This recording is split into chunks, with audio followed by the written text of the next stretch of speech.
Halo semuanya, kembali lagi di 8 fakta unik tentang kota Osaka bersama gue Andia. Di video kali ini kita akan membahas 8 fakta unik tentang kota Osaka.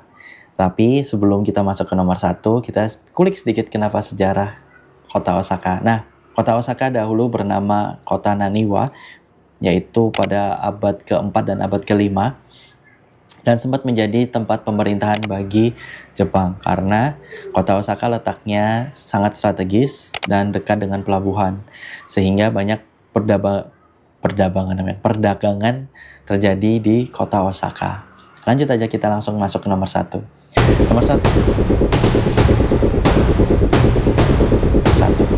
Nomor satu adalah Osaka terkenal dengan dialek yang sangat berbeda. Seperti kalau kita nonton Detektif Conan, dia bilang bahwa orang Osaka mempunyai dialek yang berbeda dan kosakata yang sangat berbeda. Mereka terkenal dengan nada atau dialek yang naik turun dan menjadikan kesannya itu lebih friendly dibandingkan orang dari Tokyo. Nah, fakta nomor 2 adalah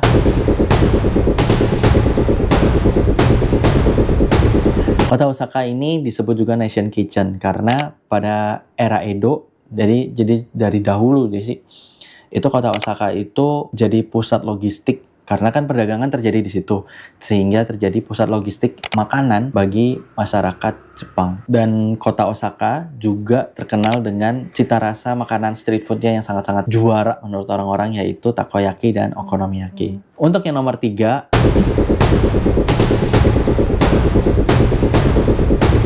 nah, untuk yang nomor 3 yaitu kastil di Osaka atau kastil yang sangat besar dan megah. Kita bisa ngelihat itu sebagai ikon dari kota Osaka. Itu memiliki banyak terowongan rahasia. Nah, terowongan-terowongan rahasia itu selain menjadi strategi militer bagi orang-orang Jepang, juga sebagai tempat evakuasi ketika terjadi peperangan atau ketika kastil itu diserang. Jadi sehingga saat ini itu terowongan-terowongan itu masih ada.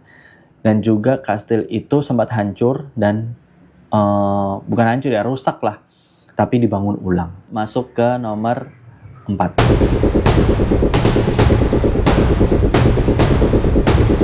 Di nomor 4, kota Osaka ini dibangun juga Universal Studio yang terbesar di Asia. Itu yang pertama. Yang keduanya, dia sebagai tempat yang sering dikunjungin oleh pecinta theme park. Jadi dia masuk ke 3 besar theme park paling banyak pengunjungnya. Dan yang nomor 5, yang ketiganya adalah masuk jajaran top 5 theme park di dunia gitu. Selain dia banyak dikunjungin dan juga masuk ketika orang 5 theme park menurut kamu ya, dia masuk nomor 5-nya gitu. Untuk nomor 5 yaitu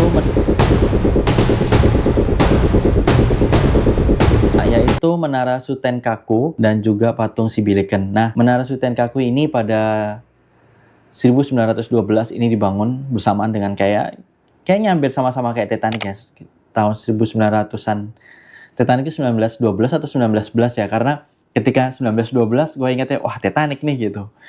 Nah, modelnya itu terinspirasi dari 2 ikon dari kota Perancis, dari negara Perancis di kota Paris, yaitu Menara Eiffel dan juga Marc de Trompe yang ada di tengah jalan itu. Jadi kalau lihat di bangunan di awalnya itu di atasnya itu menara, di bawahnya itu Arc de Triomphe-nya. Kalau misalnya aku ada salah penyebutan, tolong dikoreksi ya di kolom komentar. Pada tahun 1943 ketika Perang Dunia Kedua itu meletus, menara ini dari informasi yang gue dapat dia itu dihancurkan karena baja-bajanya ini digunakan untuk peralatan militer gitu. Tapi pada tahun 1956, menara ini dibangun ulang dan juga ada patung di lantai 5, itu patung Billiken yang biasanya dipeluk sama turis-turis sebagai keberuntungan. Dan juga dibangun tempat observatory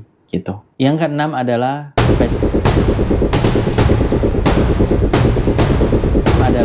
Festival Shinto atau Teijin Matsuri, yaitu festival 3 terbesar yang ada di Jepang.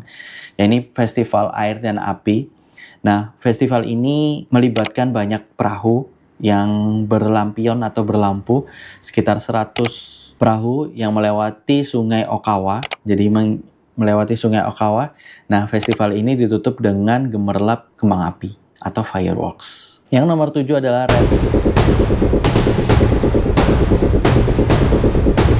Red Horse Osaka Wheel. Nah, Red Horse Osaka Wheel ini sebetulnya bisa dikenal atau kita sebutnya biasanya biang lala atau kicir-kicir ya. Biang lala kalau gua nyebutnya biang lala. Biang lala ini setinggi 123 cm dengan 72 gondola. 72 gondola itu 72 kart kereta yang ada di lingkarannya itu.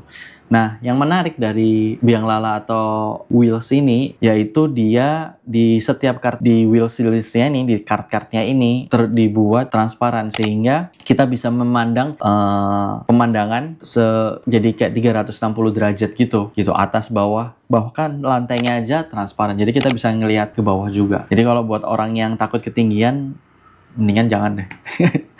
Kecuali dia udah menetapkan hatinya ya. Yang ke-8 adalah